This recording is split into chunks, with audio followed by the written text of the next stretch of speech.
Cricket et al. It's a website, it's a podcast. Pete, it's a way of life.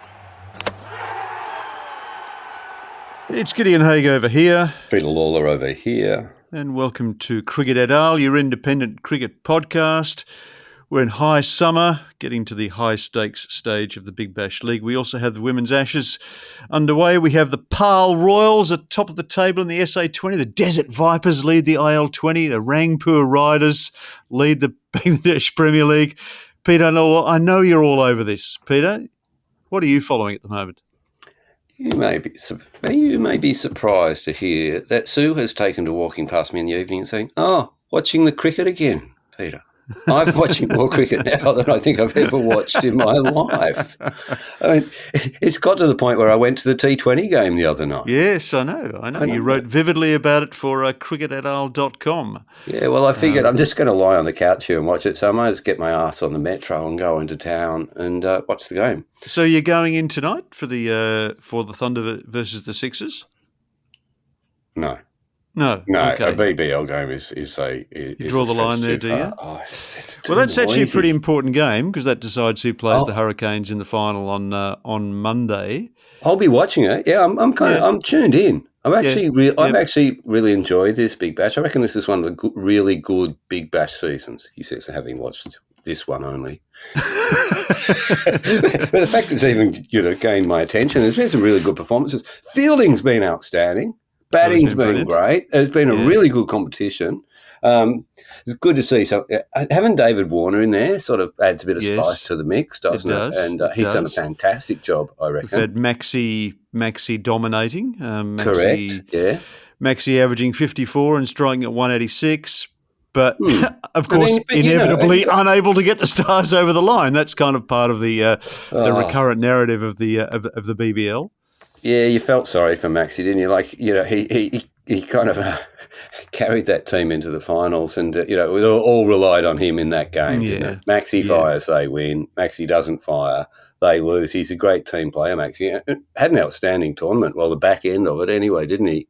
But, the catch against the Heat, that was, I think, sort of my individual highlight of the season. The innings against the Renegades was probably the best innings that we've seen this summer. Yeah, absolutely. But they were 3 for 65, chasing 135 against the Thunder. You're not really going to have a better chance than that. So they didn't. In there, they just didn't get enough from Stoinis, from Cartwright. Stickety bowl well, but he came in late. Just never quite enough. He's another bloke who's had a reasonable season, isn't he? Stoinis, another one of the old blokes. But there's also I quite enjoy seeing the highest run scorer is this Cooper Connolly. It's good to see the young people come through. Yes, there's a kid. I was talking to Simon Kadich about him this morning. Lockie Shaw, the Sixers. Have a look at him. Yes. Interesting. I think he made a 30-odd in Adelaide the other night. And another one of those, one of those great fielders. I don't know if you saw the block he did on the boundary. It wasn't Maxi might have catched it. It's all got a bit Cirque du Soleil out there, hasn't it? And they a bit dangerous really acrobatic. Too. Yeah. And the fielding injuries have been a feature of the season this year too. I've really enjoyed watching Nikhil Chowdhury, the guy playing for the Hurricanes, who's one of those bizarre stories that only T20 seem to throw up. He's a guy from the Punjab who found himself stuck here in COVID, and he's playing Brisbane grade cricket. And it just you're Indian, you can play cricket, did they say? Yeah. And James Hopes, who's the assistant coach at the Hurricanes, recommends him to down there, and he's been a revelation.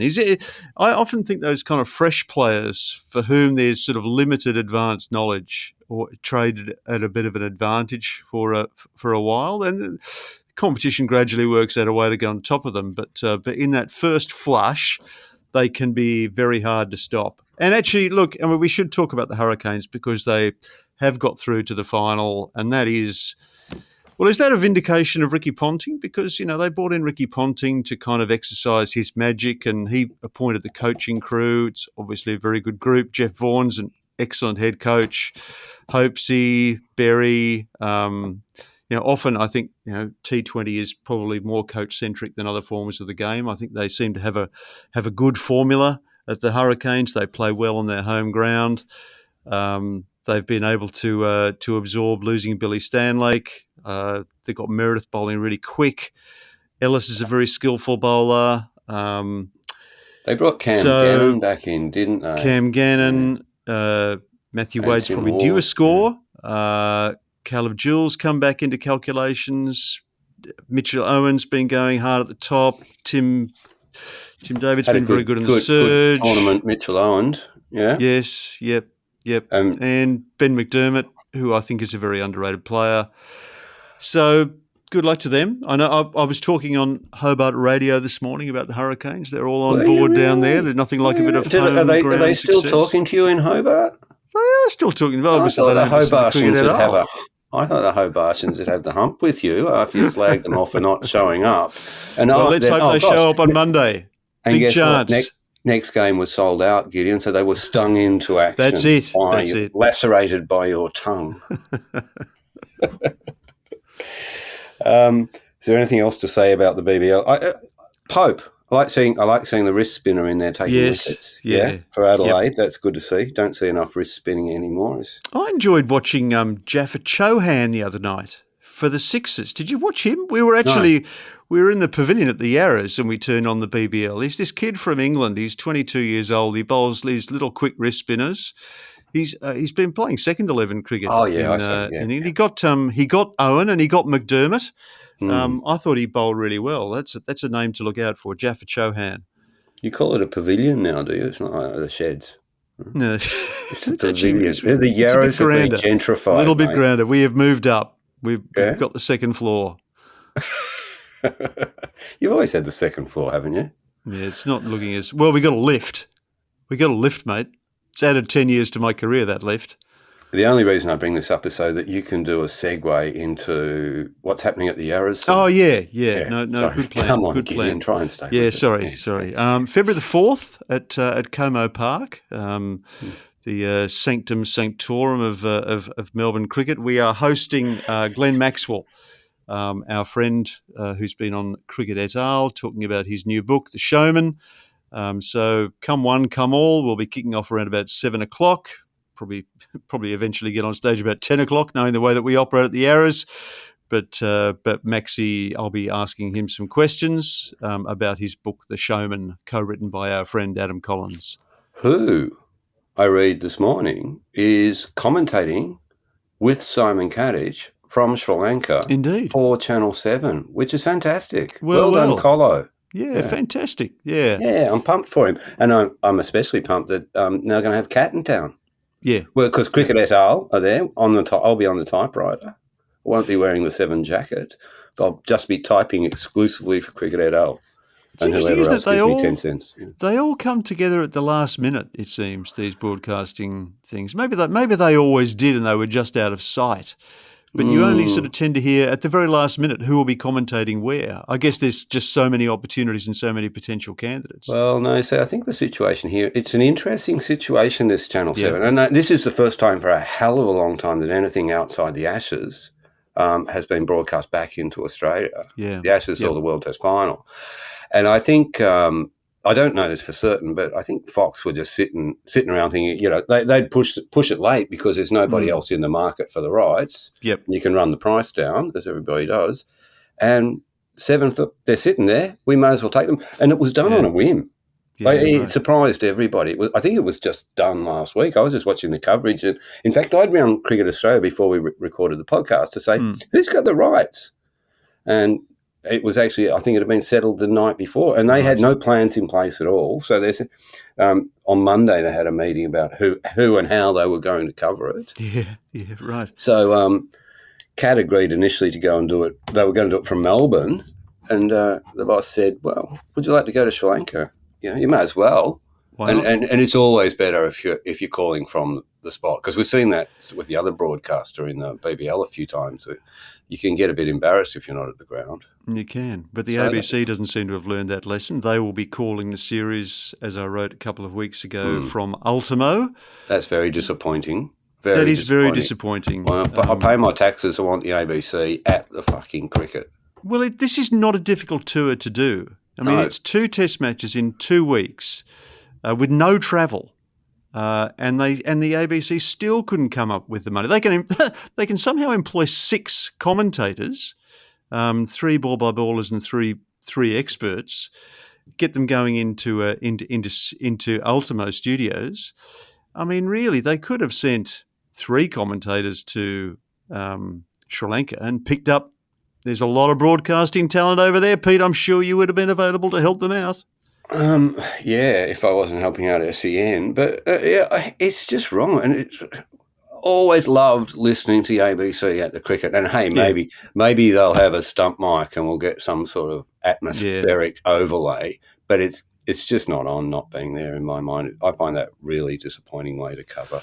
As you say, a very simple, cheap tour to cover. You fly to go, like you fly in, you go to Gaul, and you stay put for 2 weeks. Jim might as well go the whole way with the synthetic tests idea. You know, bang the pencil on the gavel. Oh, that'd be sound cool, effects record in the background. Was it a gavel or was it a coconut? I think it was a gavel. I've seen the footage of McGilvray doing it.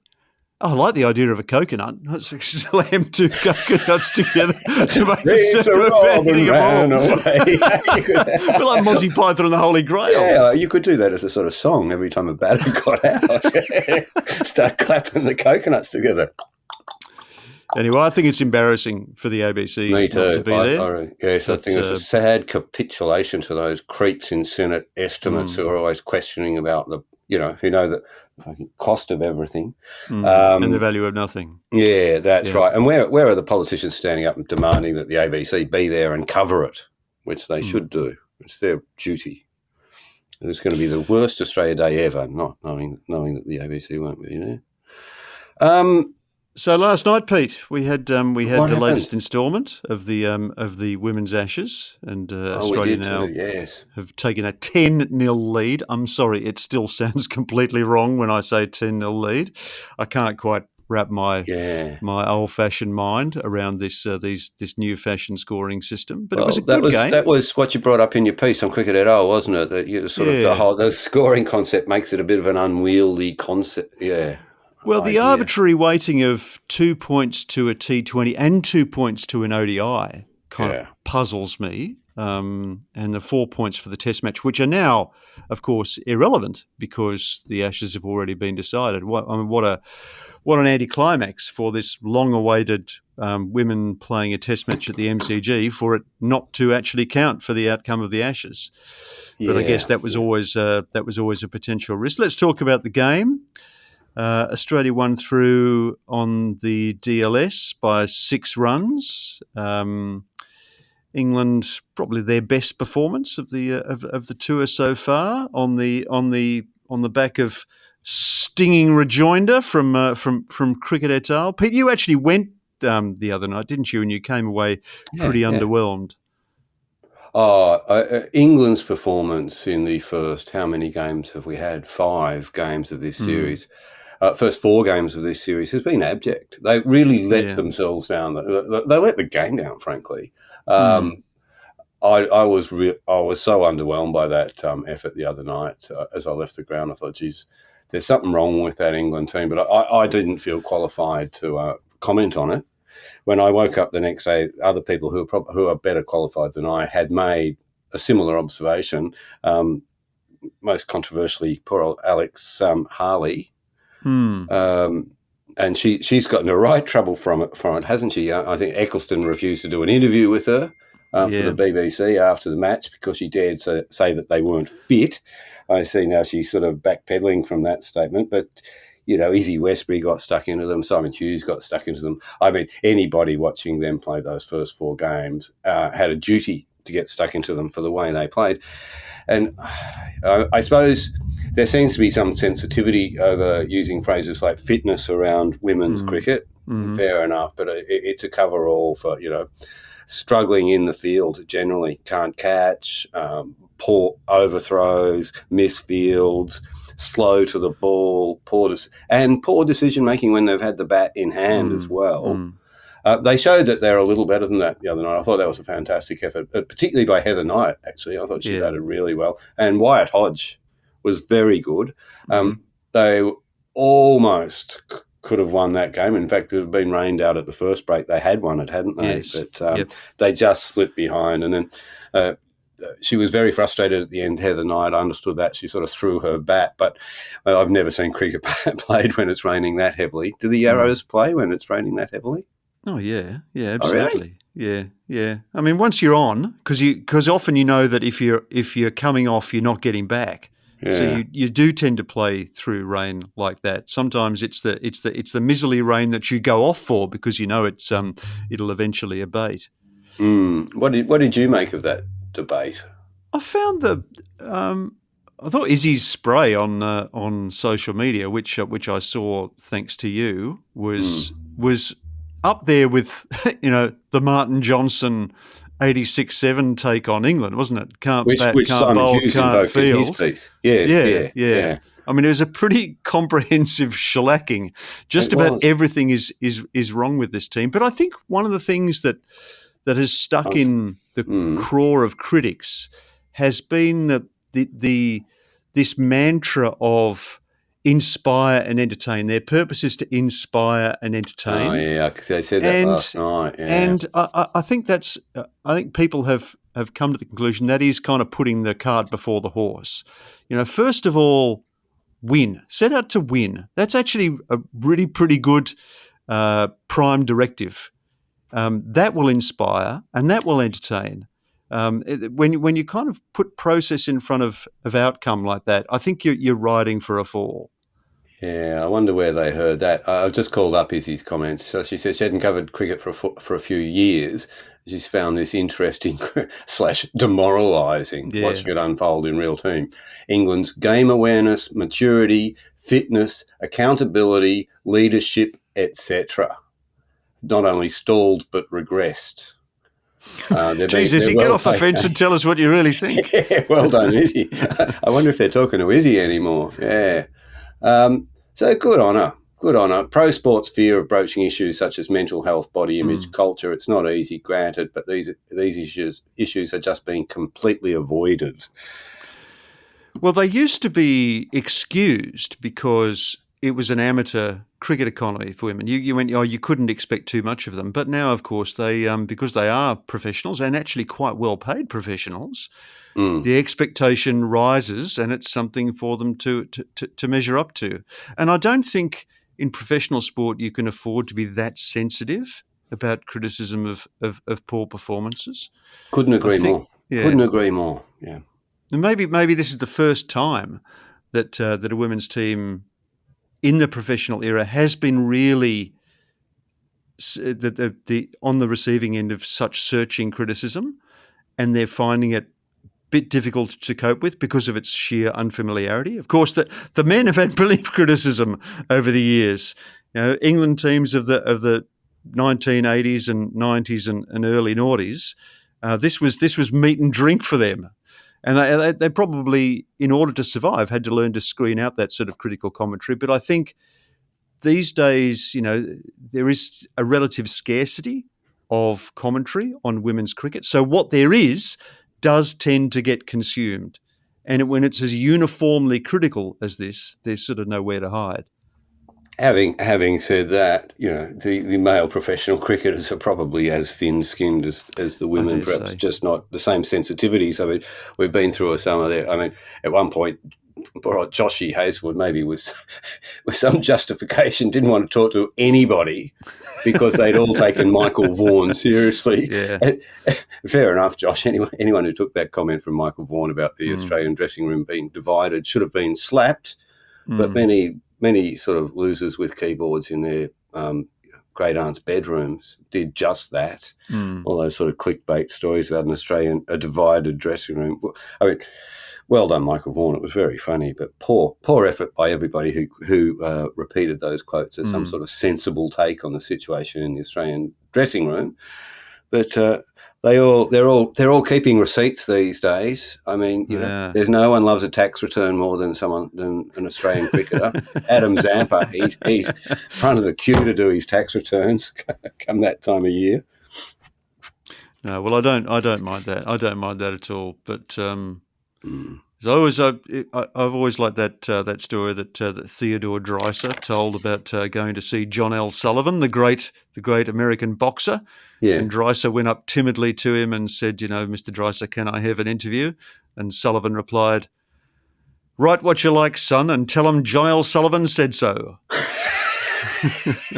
No such thing as bad publicity. No comment, and you can quote me on that. Do you want to take a break, Pete? We'll come back in a moment. You've written a piece on cricketetal.com this morning about the newest inductee in the Australian Cricket Hall of Fame. He's a fascinating figure, I find, Michael Clarke, and we might come back in a moment and talk about him, and of course pay him the ultimate tribute. Cricket et al. can do no more than do a top 10, choose a top 10 in the honour of Michael Clarke after this break on Cricket et al. Bigger than the Hall of Fame. And we're back on Cricket et al. I hope most of you out there are subscribers to our Substack. Pete this morning has written a piece, a reminiscence and an analysis of the career of Michael Clarke, who yesterday was the latest inductee, the 64th in the Australian Cricket Hall of Fame. Pete, tell us how you're feeling about Michael Clarke these days. I mean, we both watched a lot of his career. It's more or less 20 years since it started. And it's been sort of 10 years since he's gone. How does Michael Clarke shape in cricket's firmament? It's interesting, Clarke, isn't it? And because I think almost like the Irish Troubles, you need some space from it to assess it. You see the Irish are doing that now. To look back on Michael's time, so often Michael Clarke got in the way of Michael Clarke. So often his performances on the field were obscured by the fact that he was Michael Clarke, and there was so much else going on in his world. I'm even looking at that photograph that we have on the site now, remembering that last tour in 2015. Yes. You were there, weren't you? I was at the Oval when he retired, and that was a circus. I mean, what did you write? Yes, it was. Yeah, absolute circus. No one in the dressing room knew he'd retired, but people in television knew he'd retired, and he lined up an interview from memory. He'd lined up an Trent interview Bridge. on the way off the ground, hadn't he? Yeah, with Warnie. Yeah. There's that photo. I took that photo of him walking off there. You and I were both there that morning in Trent Bridge when I think you ran the story. Ben Hall and I broke the story live. Yeah, I wrote it in from the toilet cubicle in Trent Bridge. There's too much information for you. The presser that I really remember on that tour, though, was the very first one at Cardiff. Cookie did it first, then Clarke. Yeah, and Australia had, they'd been playing sort of non-stop since the death of Philip Hughes, which had cast such an awful pall over the Australian team. They'd played the World Cup, they'd won the World Cup, they'd gone to the West Indies, they'd played the 2 Test matches there, they'd arrived in England, they'd walked straight into the Test match. And I can remember Clarke speaking at that presser, and the transcript would not do it justice, but there was a sort of a mechanical, almost automated quality to his speech. His eyes were dead. I remember looking into his eyes, and this was a man who was just completely had nothing else left to give. And I can remember looking at Greg Baum, who was sitting next to me, and we both sort of shook our heads and went, "That's a man who's in real trouble." I'd never seen Clarke look that sort of alienated from cricket. So when his performances started to tail off during that series, I felt the pathos of it. I felt, the sands of time were running away from Michael Clarke. So it was no surprise when he went at the end of that series. No, and he even admitted it before he stood down in that last test that essentially, they'd been dragging. They were playing with 10 people. Yeah. He was gone, wasn't he? Yes. I think getting up for that Indian summer, yes. or, even for that one test in Adelaide had just taken it out of him. And of course, don't discount how much the Philip Hughes tragedy affected him going into that. I mean, I even mentioned it in the piece, don't I, that, he says that last inning, and it was interesting to think of that as a sort of turning point in his career, that last innings in Cape Town, which, Yes. Darren Lehman and I both think was his best, well, one of his best, probably was his best ever. After that, there was nothing much left in a way. Philip died. He did make the 100 in Adelaide, but broke himself doing it, and the back really was had doing him in nothing by the left. end. There was a terrible back injury, and he carried it manfully for many, many years. I don't think anyone quite appreciated how hard he was working in the last 5 to 6 years of his career. I don't think there could be any dispute about his entitlement to be in the Hall of Fame. No, I mean, his record kind of speaks for itself, at least as a Test match cricketer. But it does seem like it's longer than 10 years since he's been gone, because in a sense he feels a bit like a batter that the game left behind. If you look at his record outside of Test cricket, he struck at less than 80 in the middle order in ODIs. Yeah. That's a guy now who they probably wouldn't carry. Yeah. He'd be scoring too slowly for modern ODIs. He made one T20 50 in 34 matches. He never looked like he was ever going to assimilate T20. He made that abortive attempt to come back and play with complete freedom, but it was just kind of against his instincts. He was a classically educated Test batsman. Beautiful light feet. A timer of the ball rather than a muscler. Quick between the wickets. He was not a great boundary hunter. So in a sense, he feels a little bit like a batter that kind of time forgot. And the other thing that you say about him, he was harnessed to a personality of limited appeal. I think I'm putting that diplomatically. He was sort of an inhabitant of that weird and sort of gaudy and meretricious world of what passes for Sydney society. So. And now I think he's a sort of a symbol of some pathos. Someone for whom cricket became too limited. He now sort of snaps off these echoey hot takes on Sydney radio, and you go, that Michael Clarke. Yeah, I remember him. Well, there has been an absence of Michael Clarke since he stepped down from cricket, and that's unusual with an Australian Test captain. Although you say Steve Waugh did something similar, but Steve Waugh, was sort of strongly established in the sort of public's mind. Yes. I think I had, looking back, I have a lot of sympathy for him, and this is the point of what I was writing yesterday. You're following after Alan Border, Steve Waugh, Mark Taylor, Ricky fucking Ponting. I mean, and I say, I was saying that piece that more so now possibly, but even then, Ricky Ponting sort of was the North Star. Yeah. Of Australian cricket. He was everything that an Australian cricketer should be, mean, brilliant at the crease, pugnacious, best fielder, great part-time bowler, bloke's bloke, no emotion until the very end. And you come in with your diamond earring and your peroxide and yes, you're from Sydney's western suburbs, Liverpool. I mean, he's certainly not from the wrong side of town.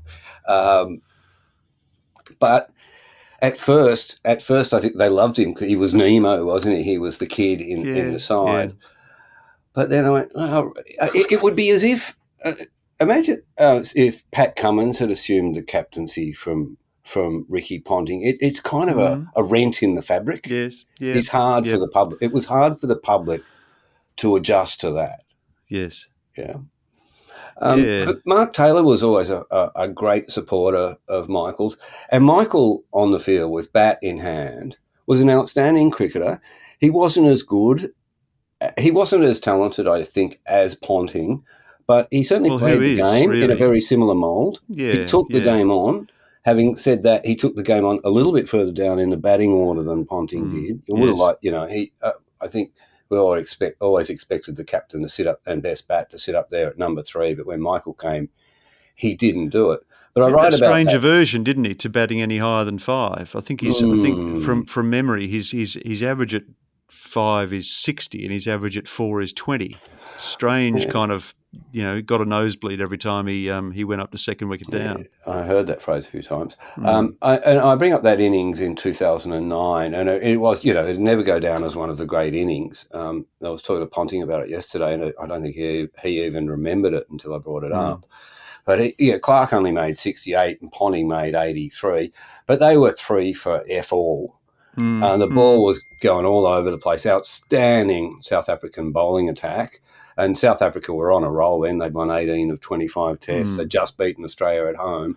And you thought, Australia are no hope here. It's the first test of the return series, which is like a month later. But they went out there and Ponting started with the pull shot. Ponting had that incredible pull shot. But then they started to play these shots through cover on a wicket that was bouncing, seaming, and the heavy sky set in after the first hour or so.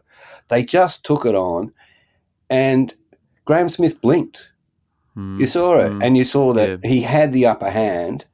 But they turned the tables on him, and they won the series subsequently. And I don't think they would have, but for that partnership. It was one of those just great little partnerships. It was only 100 odd or something like that.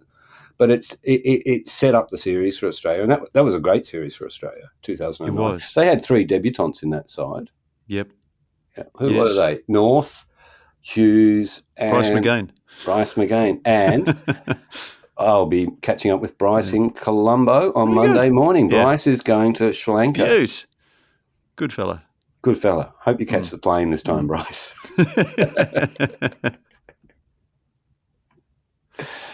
So top 10, Pete. Top 10. I know you've got about 20 candidates for your top 10. But can you whittle them down to 5? We'll do 5 each. No, I got stuck on one band. I've only got 4 at the moment. But you go first. Well, I've many happy memories of watching Michael Clarke in his pomp. I think we both saw the 300 at the SCG, and it does make you feel kind of nostalgic. So I'm going to go with Golden Years. Golden Years, but I'm going to have the car seat headrest cover. Have you heard that? It's actually really good. The car seat headrest cover actually sounds like of the David Bowie original. Right, okay, yeah. Okay, it's not a car seat headrest cover. No. It's a cover by Well, no, I haven't heard their version. It's good. David's is kind of slick and cool, isn't it? I think he does a version of it on Soul Train. Yeah, that I great love film that version. Yeah, in the high pants. Yeah. I am going to go my first song because everyone has a soft spot for the Smiths, really, don't they? It's hard to admit it. I'm going with Puppet on a String by Sandy Shaw. Which of course, Sandy Shaw's got cred, mate, because she did Hand in Glove. You remember? Yeah. Did you ever hear her version of Hand in Glove? I did actually. Yeah. It had the Smiths. The Smiths played on it. They did. Yeah. It was the same year that they put it out. Yeah. Yeah. So Puppet on a String, Sandy Shaw. Well done, Pete. All right. Yeah. Good. Ed Cooper. I've just bought tickets to Ed. Coming up in April. What is it, a solo show or something? He is, yeah. With Jim White. Actually, that's going to be fantastic. I saw one of them up in the back blocks of northern New South Wales with my mate Brad Rogers. Yeah, they're at country pub, Brunswick. They're playing in Brunswick in April. So I'll see you there, folks. Real wild life. It's a real wild life if you've got some money. There are real wild things to say. Yeah, you're well on your way in this real wild life if you got the bucks to pay. Right, that's very good. Well, I got obsessed this morning by the Melbourne punk band Stiff Richards and their fantastic lead singer Wolfgang Buckley. I'm a little late to them. I've just had to order the whole back catalogue. I just got in the GFC single, the 7-inch. It's in plum vinyl, plum-coloured vinyl, that is. Stiff Richards because, well, Michael was always on the physio's bench, wasn't he? I used to say Michael had more pants-off time with Alex Contouris than either of them had with their wife. Right. I think. So any one of the great Stiff Richards songs, but I think Bad Disease would be a good one for his back. Oh, yeah. Yeah. Michael Clarke had terrible ink. Just the worst ink, I think, of any cricket I've ever seen. So I'm going to go with... He had that one about fishing, didn't he? Cut the Carpe Diem. Yeah. So I'm going to give him half man, half biscuits, shit arm, bad tattoo. That's so unkind, Gideon. Haven't you got a tattoo? I haven't started yet. I thought about doing Kevin Bloody Wilson's song, That Fucking Cat's Back.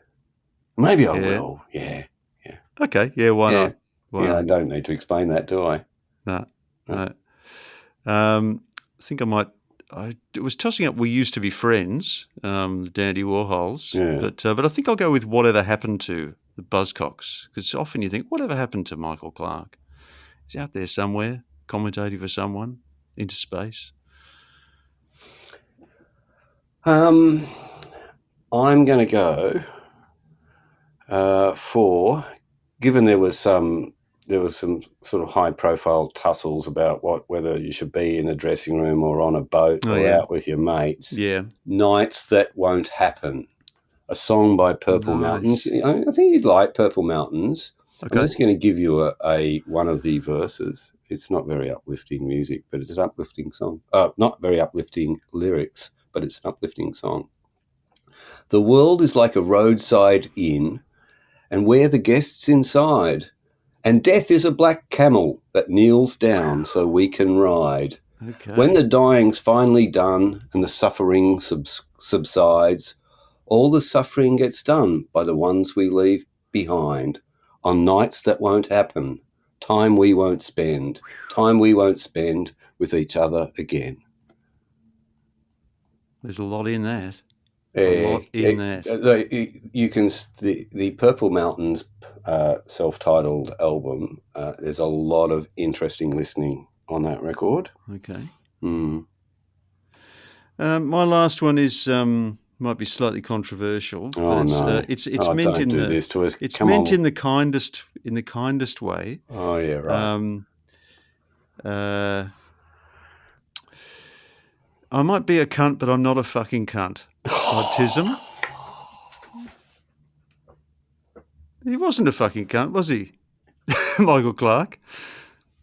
No, he wasn't. No, I always liked Michael. I always got on well with him. I mean, we had some screaming blues, and not everybody else got on all that well with him. But no, okay, good. Tism. They just don't go away, Tism, do they? They don't. I might have screwed your sister, but I'll never screw your mum. I might have gone to uni, but at least I know I'm dumb. They toured in the summer, didn't they? They did, yeah. Stop reading their lyrics. That's all. Next, go on, bring us home. Defecate on my face. Bring us home, Pete. Bring us home. Well, I'm going here. Where am I? I was gonna look at I looked at the Boys to Men catalogue, but I had no fucking idea what I was looking at. And so then, let's not forget that Michael is from Liverpool. He's from working class Sydney. There are two good songs called Liverpool. One by Suzanne Vega in Liverpool on Sunday. No traffic on the avenue. The lake is pale and thin. There's also a ripper by. Do you know Nathaniel Ratecliffe and the Night Sweats? Kind of American soul stuff. Okay. And in fact, I thought, I'll do it because they're touring here. But in fact, they played in Perth last night. They've just left. Yep. But there you go, Liverpool. Okay.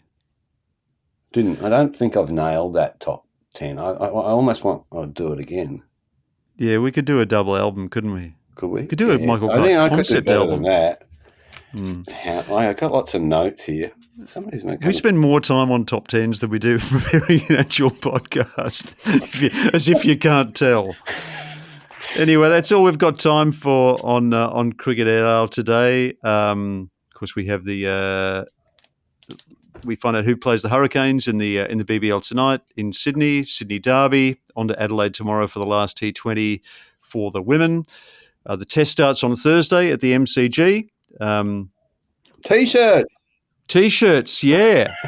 Oh, yes. All right. Gratuitous plug for the T-shirt, which you can see in the background if you're watching this on YouTube. The Cricket et al. T-shirts, it's the must-have accessory for podcast listeners and cricket fanciers. It's Have very you well got the curry stain out of yours? I have actually. Really? No, it's very hard to remove. I'm going to have to go to the dry cleaner. I'll give you $50 for it. Ooh. I think I need one with a curry stain. Okay, all right. Yeah. Actually, we could auction it. What sort of curry was it? Really cheap.